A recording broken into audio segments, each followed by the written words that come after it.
Cześć, tu Tomek i Paweł. Witajcie na kanale Sportowe Testy. Dzisiaj pokażemy Wam, na co stać Corosa Vertixa 2.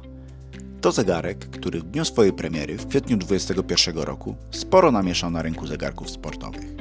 Wyglądem i designem interfejsu mocno nawiązywał do Garmina. Jako pierwszy też wprowadził dwuzakresowy system GPS. Rozbudziło to nadzieje i oczekiwania rzeszy sportowców, dla których poprawność rysowania śladu jest ważna. Od premiery minęło już niemal 2 lata i postanowiliśmy sprawdzić, jak możliwości Vertixa 2 wyglądają dziś, po kilku aktualizacjach softu i premierze kilku konkurencyjnych modeli zegarków. Głównymi konkurentami Vertixa 2 pozostają Garminy i do nich również nawiążemy w tym teście. Porównamy go z modelem Fenix 6X Pro i 7X w wersji Solar Sapphire. Zerkniemy też, jak Coros sprawuje się w zestawieniu z Polarem Vantage czy Apple Watch serii 7. Dziękujemy firmie Coros Polska za udostępnienie sprzętu do testów. Przez 30 dni intensywnie sprawdzaliśmy go w różnych warunkach. Pokażemy, jak sprawuje się podczas biegów, wędrówce po górach, na basenie i siłowni. Ten przekrój dyscyplin pozwoli nam dobrze sprawdzić, co Vertix 2 potrafi. Skupimy się głównie na możliwościach sportowych zegarka.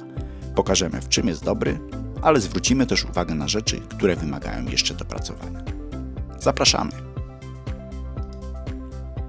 Na początek przyjrzeliśmy się wizualnie zegarkowi. Jako codzienni użytkownicy Fenixów, modelu 6X i 7X, bryła Vertixa 2 była bliska naszemu poczuciu estetyki. Zegarek ten jest bardzo solidnie wykonany. Użyte materiały są bardzo dobrej jakości i prezentują się naprawdę przyzwoicie. Dla osób preferujących bardziej kompaktowe rozmiary lub mających mniejszy obwód nadgarstka, będzie się on wydawał masywny i ciężki. Zobaczcie, jak wygląda na tle kilku modeli zegarków. Nie ma co ukrywać, to kawał sprzętu. Jednak nosi się go dobrze. Podobnie jak z Fenixem, jego duże rozmiary w codziennym użytkowaniu nie przeszkadzają. Nie ciąży on na ręce. Profil koperty jest dobrze skonstruowany, więc jeśli zastanawiacie się, czy taki zegarek jest dla Was, to na pewno nie powinniście się zniechęcać na starcie i zakładać, że duży znaczy niewygodny. Tutaj na pewno tak nie jest. Co do wnętrza i samego interfejsu, to czerpie on dużo z Garmina. I nie jest to w żaden sposób zarzut w stosunku do Corosa. Wręcz przeciwnie. Uważam, że to całkiem dobry zabieg, bo użytkownik Garmina, poruszając się po menu Corosa, będzie czuł się jak u siebie w domu. Wystarczy chwila, żeby wszystko ogarnąć. Dodatkowy plus to koronka. Korzystanie z niej naprawdę ułatwia poruszanie się po menu zegarka. Przyspiesza i powoduje, że jest to przyjemniejsze. Dodatkowo ułożenie wszystkich przycisków po jednej stronie jest dobrym pomysłem i ułatwia klikanie. Vertix 2 ma również dotykowy ekran, ale co dziwne w dosyć ograniczonym zakresie. Jak dla mnie zbyt ograniczonym i brakowało mi go w niektórych miejscach menu. Przyzwyczajony do obsługi dotykowej w Fenixie 7X, zdecydowanie wolałbym go więcej. Ale już przesiadając się na Corosa z zegarka, który nie jest dotykowy, to i tak będzie atrakcyjne i pomocne, szczególnie przy mapach. Przejdźmy teraz do esencji i wyznacznika tego, czy zegarek sportowy jest dobry czy zły. Dokładność GPS oraz nadgarstkowy pomiar tętna to dla większości użytkowników podstawowe funkcje zegarka sportowego. W pierwszej kolejności sprawdziliśmy to w bieganiu. Wykonaliśmy szereg testów porównawczych, aby sprawdzić prawidłowość pomiarów w różnych warunkach. Pokażemy Wam, jak wyszło. W dokładności GPS wyzwaniem są zawsze wysokie budynki lub tereny leśne. Dlatego pierwszy bieg to mieszany poziom trudności. Trochę miasta, wysokie budynki, wiadukty i tereny leśne. Na mapie zobaczycie ślad Corosa zestawiony ze śladem rzeczywistym. Dodatkowo porównaliśmy dokładność GPS do Polara Vantage oraz Garminów Fenix 6X Pro i 7X Solar Sapphire, który podobnie jak Coros posiada multizakresowość. Wszystkie zegarki zostały skonfigurowane na maksymalną czułość GPS oraz zapis śladu co 1 sekundę. Dodatkowo w Corosie i Fenixie 7X aktywowaliśmy multizakresowość. Początek trasy zaczyna się dość łatwo, pośród niskiej zabudowy jednorodzinnej. W większości Coros podąża bardzo prawidłowo. Maksymalne odchylenia od śladu faktycznego nie przekraczają 8 metrów. Podobnie jest w Fenixie 6X, który wyraźnie słabiej radzi sobie na zakrętach. Natomiast 7X jest najbliżej śladu faktycznego. Następnie biegamy zabudowę miejską.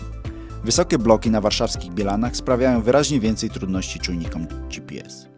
Jednak są to trudności raczej punktowe, gdzie przesunięcie w przypadku Corosa rośnie do około 12 metrów, Fenix 6X czy Polar Vantage mają podobne trudności. Wyraźnie lepiej radzi sobie Fenix 7X.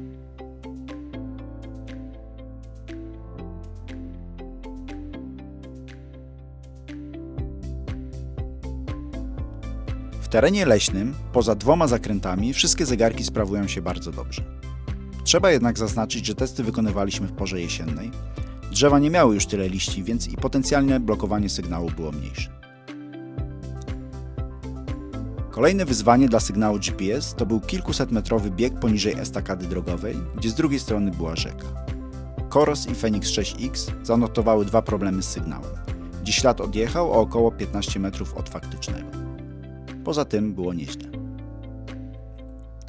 Chwilę później jednak Coros nieco się pogubił i przez około 600 metrów mocno przesunął ślad.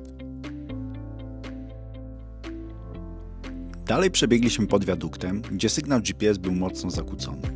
Tutaj o dziwo najgorzej poradził sobie Fenix 7X, a najlepiej Polar Vantage. Podsumowując, Coros rysuje ślad dobrze, ale nie idealnie. Bliżej mu we wskazaniach do Polara i Fenixa 6X, co może dziwić, bo posiada multizakresowość. W porównaniu do Fenixa 7X wypada jednak nieco gorzej. Spójrzmy, jak poradził sobie czujnik tętna. Testy przeprowadziliśmy w stabilnych warunkach. Wykonaliśmy kilka identycznych biegów interwałowych na bieżni na dystansie 5 km. Po każdym spokojnym kilometrze przyspieszaliśmy do sprintu. Długości interwałów były rosnące. Zaczynaliśmy od 100 metrów i w każdym kolejnym zwiększaliśmy dystans o kolejne 100. Ostatni interwał miał więc dystans 500 metrów. Do celów porównawczych wykorzystaliśmy Garmina 6X oraz pasek HRM3. Przyjrzyjmy się kilku szczegółom. Na początku biegu Coros wyraźnie zaspał. Opóźnienie względem paska wynosi nawet 17 sekund. Po około 50 sekundach biegu sytuacja się stabilizuje i jest naprawdę dobrze. Jest to dość powszechna reakcja zegarków na początku aktywności. Spójrzmy na kolejny interwał, tym razem 400-metrowy. Tutaj zegarek poradził sobie idealnie. Różnice w tętnie są na poziomie 1-2 uderzeń. Maksymalne tętno różniło się o 1 uderzenie od faktycznego. W ostatnim, najdłuższym interwale z kolei widzimy, jak Garmin nie nadążył za nagłym przyspieszeniem biegu. Spóźnił się o około 30 sekund. Przy tym interwale lepiej poradził sobie Coros. W tym teście oba zegarki poradziły sobie bardzo dobrze. Widać stałą poprawę tej technologii. Można odnieść wrażenie, że pomiar optyczny jest niemal tak dobry jak ten z paska piersiowego. Warto jednak dodać, że na wynik duży wpływ mają cechy indywidualne biegacza, jak tętno maksymalne. W tym wypadku było na poziomie 170 uderzeń na minutę, więc te amplitudy między biegiem spokojnym a sprintem nie przekraczały 30 uderzeń. W kolejnych testach brała udział osoba z tętnem na poziomie 190 uderzeń na minutę i te wahania były dużo większe. Wtedy odczyty nie były tak dobre. W 3 przypadkach na 5 interwał był odwzorowany prawidłowo, a w 2 niestety nie. Tu wahania dochodziły do kilkunastu uderzeń na minutę. Prawdopodobnie odpowiadają za to algorytmy zegarka, które uznawały te odczyty jako anomalia. Kluczowa dla dokładności pomiaru jest więc wielkość zmiany tętna w krótkim odstępie czasowym. Nasze testy potwierdziły, że biegi spokojniejsze lub nawet interwałowe, ale nie przekraczające 30 uderzeń na minutę, są mierzone niemal idealnie. Musimy więc sami ocenić, czy treningi, które wykonujemy, będą odpowiednie do zastosowania tej metody pomiaru. Przejdźmy teraz do innej aktywności, dla której Coros Vertix 2 wydaje się stworzony.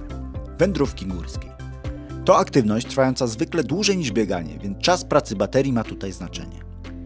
Przetestowaliśmy zegarek podczas weekendowego wyjazdu w góry. Przed wyjazdem naładowaliśmy baterię do pełna.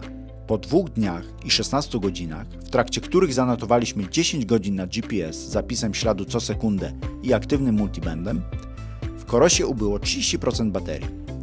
To naprawdę świetny wynik.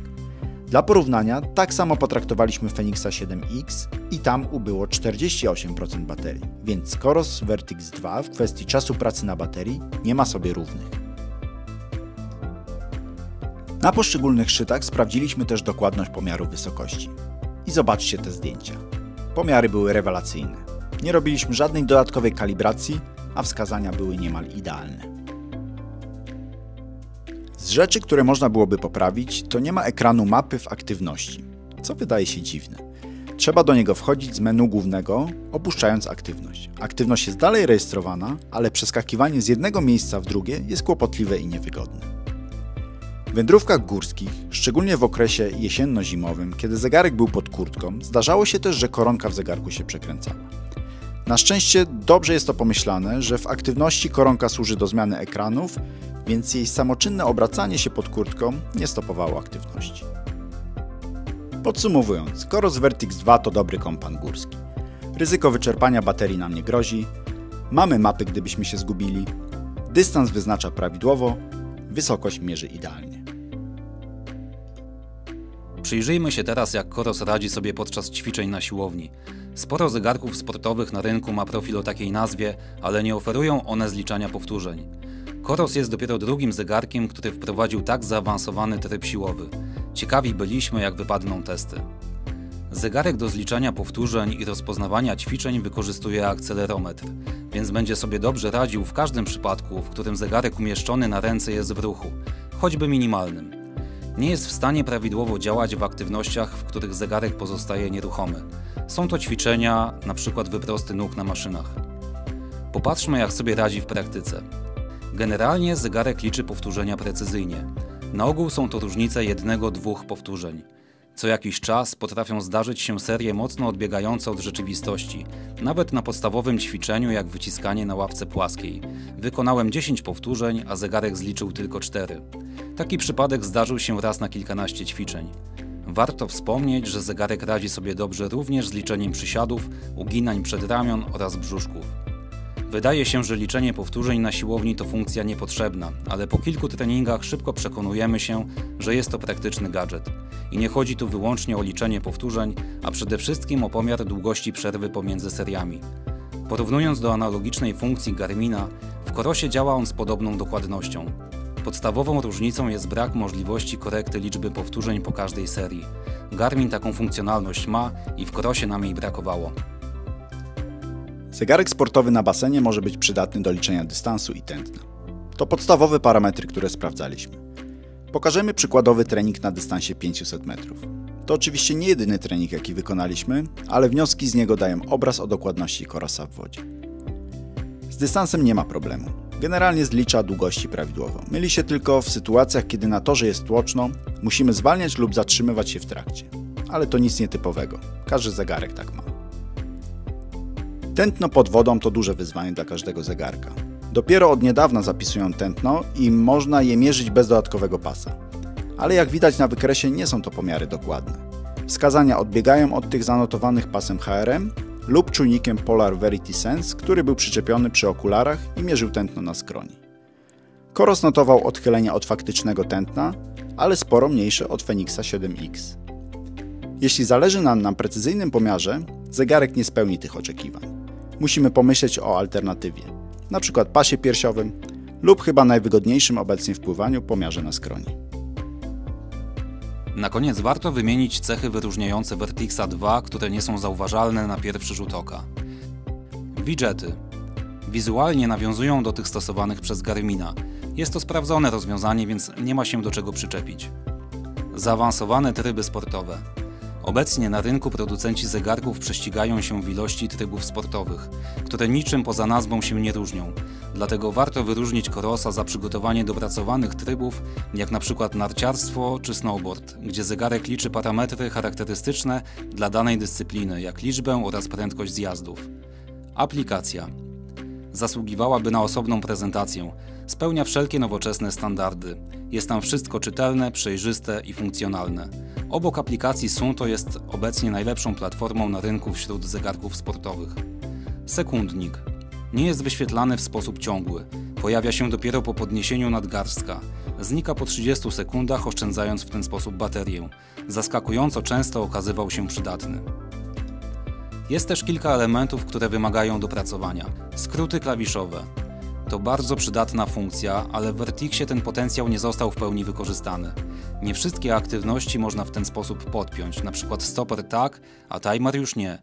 Dodatkowo niezrozumiałe jest, że skrót można aktywować wyłącznie górnym przyciskiem, a pozostałe nie mają tej funkcjonalności. Tryb multisport. Niektóre zegarki dają możliwość zmiany dyscyplin w czasie jednej sesji treningowej. Tu niestety musimy zaplanować i wprowadzić taki trening jako oddzielną aktywność. Podsumowując, Coros Vertix 2 po 2 latach od premiery w dalszym ciągu jest topowym zegarkiem sportowym. Z powodzeniem może konkurować nawet z najlepszymi. Planując zakup zegarka w tym roku, spokojnie można rozważyć ten model. Oczywiście są również obszary do ulepszeń, więc tym bardziej z ciekawością wypatrujemy następcy Vertixa 2, który mamy nadzieję będzie kontynuował to co dobre i podnosił poprzeczkę jeszcze wyżej. A jeśli chcecie śledzić rynek zegarków sportowych razem z nami, pamiętajcie o subskrypcji naszego kanału, żeby nic Wam nie umknęło. Dzięki!